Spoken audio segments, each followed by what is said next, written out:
So the question is, what dream would you pursue if you knew for a fact that you had absolutely nothing to lose? What audacious thing would you attempt if you knew by not attempting it, you would literally die? That's where I was in January of 1984. I'm married, I'm miserable. I'm selling insurance, I'm miserable. I'm not pursuing the career that I thought I was born to, comedy, and miserable. People all the time ask me, were you born funny? Yes, as a matter of fact, an amusing thing happened on the way down the birth canal. That is the career I believe I was born to, and I was not pursuing it, and I was depressed, and I was having thoughts of suicide. Because depression and suicide run in my family. You may not have heard of this. It's called generational depression and suicide. Let's see. My grandmother, let me step to the side. My grandmother Dixie, that's my mother Dixie in her lap, died by suicide. My mother found her. My great aunt, who's sitting next to the gentleman with the white beard, died by suicide. My mother and I found her. I was 4 years old. And I myself have come awfully close to dying by suicide. This is the face that I show the world every day. I get out of bed, I paste on that smile, I put one foot in front of the other, walk through the world as if nothing is wrong, until it's time, an acceptable time, to go back to bed and pull the covers over my head. The reasons for that, I have two mental illnesses. One is called major depressive disorder. It's more commonly known as depression. And I have a less common mental illness called chronic suicidality. Now, you may not have heard of that. What that means is, for people like me and my tribe, the option of suicide is always on the menu for problems large and small. A couple of years ago, I had one of my cars break down. I had 3 thoughts unbidden. 1, get it fixed. 2, I could buy a new one. 3, I could just kill myself. Yeah, I know it sounds odd, absurd to normal people, but there may be a couple of people here who are thinking, oh dear God, I have thoughts like that all the time. I didn't know there's a name for it. I say that because every time I've given a keynote where I tell that story, somebody, at least one somebody, oftentimes more, come up afterwards and share that they have been having those thoughts their entire life. I did a college show, a young woman came up. She said, I wanted to thank you for your keynote. I said, you're welcome. She goes, but I got to tell you, it made me weep. I said, how did it make you weep? She goes, well, when you said your car broke down and you had 3 thoughts. Get it fixed. Number 2, buy a new one. Number 3, or you could just kill yourself. She goes, I've been having those thoughts my entire life. I thought it was just me. I thought I was some kind of freak. And when I heard you say that out loud, I realized for the first time in my life that I am not alone. That's why I do what I do. So let's review. Married, miserable, and by the way, it's not my first wife's fault. She's a wonderful young woman. We were high school sweethearts, college sweethearts. We got married. We realized a little bit too late we had nothing in common. But you know what they say, I'm sure you've heard this, opposites attract. Yep, she was pregnant, I wasn't. So, no. I'm making that up. We didn't have any kids, and that was a blessing, considering the way it all ended. So I'm married and miserable, selling insurance, great business, but not for me, miserable. Not doing what I believed I should be doing, because that was really not my wife's idea of what I should be doing, going to the comedy store and amateur nights and pursuing a career in stand-up comedy. I'm depressed, I'm suicidal, and I came to a point where I realized, if I don't change my mind, I'm going to lose my life. If I stay where I am, sooner rather than later, I'm going to kill myself. The second thought was empowering, because I realized, wait a minute, I could divorce my wife, quit the insurance business, try my hand at stand-up comedy. If I succeed, that's great. If I don't, hell, I can still kill myself. I know, again, it sounds odd, but that is the advantage that I have over normal people. Okay? Because a normal person who is at that juncture in their life, married, say, in miserable, job and miserable, they got a dream, they're not pursuing it. They think, well, I could get divorced, I could quit my job, I could pursue my dream. Here's where it breaks down for them.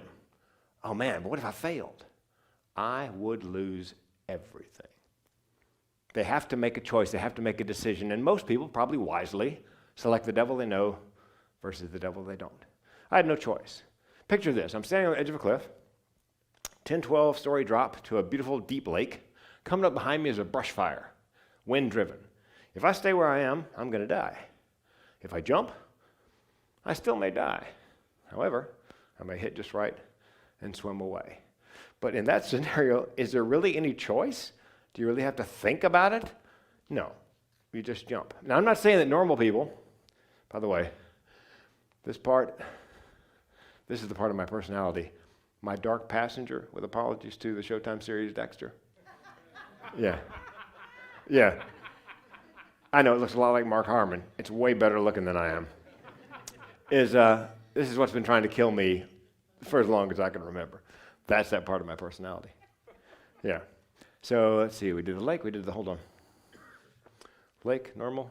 Oh, yeah, sorry, Palm Pilot. Yeah, the only problem with this, I'm constantly downloading to the sink. Yeah. I'm not saying that normal people don't occasionally go off a cliff. You know these guys?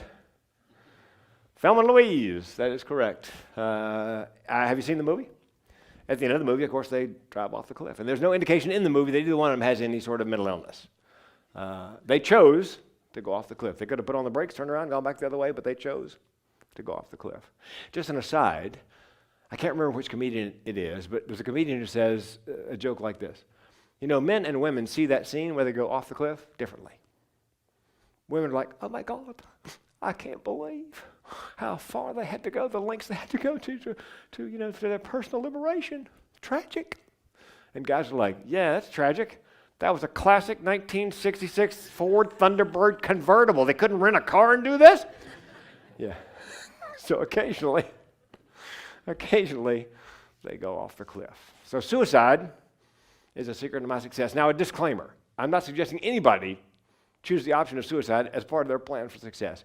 Just my plan. And for a long time, I believed it was only my plan. I believed, like the young woman that I spoke to at the college, that I was the only one who thought that way. Until I'm talking to a comedian friend of mine. We're talking about how we got started. She goes, do you want to hear the real story? I said, sure. She goes, it's dark. It's Disturbed. I go, honey, my middle name is Disturbed. She goes, okay, I'm working in Washington, D.C. Great job, good benefits. Hated every minute of it. The only joy I have all week long, by the way, she's depressed and having thoughts of suicide. The only joy that I had all day long, or all week long, was the 2 nights I went to the comedy club and did open mic night. Because that's where I thought I should be. That's what I thought I should be doing. And one day she said, I realized, see this coming? If I keep my job and don't pursue stand-up comedy, sooner or later, I'm going to kill myself. And I said, let me guess the rest. She goes, okay. And then you realize at that moment, you had nothing to lose. And you thought, I could quit my job, pursue stand-up comedy. If I succeed, great. If I fail, I can still kill myself. She goes, how do you know that? Know that, honey. I lived it. I knew at that moment that I was not alone. And since then, I've met a goodly number of entrepreneurs and entertainers who had the very same thought process. Recently, they've done 2 or 3 studies on entrepreneurs and mental health. And they've discovered in each study, a solid third of entrepreneurs are depressed and having thoughts of suicide. Now, the clinicians believe it's because of long hours, little sleep, and unmet expectations. That may be the case, but I will bet you there's a mathematically significant slice of that population. They are, in fact, entrepreneurs pursuing a dream because they were depressed and suicidal and came to the same juncture that my comedian friend and I came to. I got this life. It's not where I belong. I got this life where I do think I should be, what I should be doing. And if I stay here, I'm going to kill myself. What the heck? I can quit this, try this. If it doesn't work, I can still kill myself. There have been 2 high-profile examples recently. Kate Spade, died by suicide. She had underlying mental illness, bouts of depression, thoughts of suicide, self-medicated, often on drugs, maybe alcohol. But she ended up at Mademoiselle magazine. She started somewhere down the food chain, and not in the mail room, but somewhere down. And she worked her way all the way up to, does anybody know? She was the editor of the accessories section of the magazine. A job, some would say, to die for. I think that may have been the case. However, you guys know she started her own line of fashion. So I'm guessing she's at Mademoiselle. It's a great job, but she's thinking, this is not for me. I really am not on this earth to be reviewing everybody else's fashions. I need to be creating my own fashions. Depressed, thoughts of suicide, finally realizes if I stay at Mademoiselle and keep reviewing other people's fashions, sooner rather than later, I'm going to kill myself. What have I got to lose? Leave Mademoiselle, start my own fashion line. You know how it turned out. She ended up selling it to Neiman Marcus over time for tens of millions of dollars and then started another company. This guy as well, Anthony Bourdain. Yes, supposedly his love of food began when his folks took him to Paris when he was a youngster. When he got to be high school age, he worked in a bunch of restaurants. He loved working in restaurants. But like most upper middle class kids, went to school, went to college, got into Vassar, great school. He's been there 2 years. All the time he's at Vassar, by the way, he's working at 2 different restaurants. And that's where he's really happy. One of those restaurants, I saw him interviewed, he got a job as a dishwasher. He was happy being a dishwasher in a restaurant because he was in a restaurant. Now, it could have been because the busboy was going out and scoring him heroin and mushrooms and meth, but that's another story. Anyway, so I'm guessing he came to that same juncture. You know, Vassar's a great school. This is a great major. I'm sure if when I graduate, I'll get a great job, but this is not what I'm supposed to be doing. It's not culinary. And he sees what he should be doing is going to the Culinary Arts Institute and realizes, if I stay here at Vassar, sooner or rather later, I'm going to kill myself. What have I got to lose? I'll drop out of school. I'll go to the Culinary Arts Institute. If I succeed, great. If I don't, you know the drill. I can just kill myself. Well, unfortunately, both Kate Spade and Anthony Bourdain killed themselves. Now, when that happened, a lot of my normal friends Facebook messaged me, called me, emailed me. Yeah, I think they all got together and said, hey, let's ask Frank. He's suicidal. Somehow I have become the spokesperson for those who are suicidal. First question, I can't believe they wanted to die. First misconception. I believe most people who die by suicide do not want to die. I didn't want to die when I came that close. I simply wanted to end the pain. So the second question is, well, but they had everything. Who has everything? Fame, fortune, family, who? Why kill yourself? Because, misconception number 2, oftentimes it's not situational. Sometimes it's situational, but oftentimes the suicide is not situational. It can be triggered by a situation. But I have been most depressed in my life when I was, at the best times in my life. I always worried and wondered, what's going to happen when I get this depressed and everything has gone to hell in a handbasket? And by the way, I found out. We'll talk about that in a minute. So, and the third thing is, so then why did they die by suicide? Why did they take their own lives? Here's what I think, given my experience. They grew tired of living. It's difficult for normal people to grasp the amount of energy it takes for somebody with mental illness to get out of bed every morning, paste on a smile, sound familiar? Put one foot in front of the other, walk through the world as if nothing is wrong until it's time when you can crawl back into bed, pull the covers over your head. Do you guys know there's a Greek character in mythology, Sisyphus? Do you know Sisyphus? Yeah, he did something wrong. He pissed off the gods. I can't remember. He gave humans fire or slept with Zeus's daughter or something. And I really don't think that's it. But his punishment, do you know this? Was to roll the rock up a hill every day.